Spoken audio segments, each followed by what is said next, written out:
شیاطین و جنات ہم پر کیوں کر مسلط ہوتے ہیں؟ محترم سامعین، ان کی کئی ایک وجوہات ہیں۔ سب سے بڑی وجہ ایک یہ بھی ہے کہ ہم فیصلہ نہیں کر پاتے، فیصلہ کرنے میں دیر لگاتے ہیں۔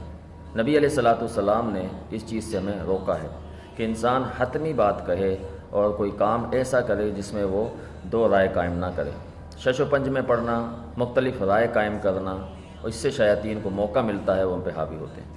جامع ترمذی کے اندر پیارے پیغمبر علیہ السلام سے ایک روایت موجود ہے۔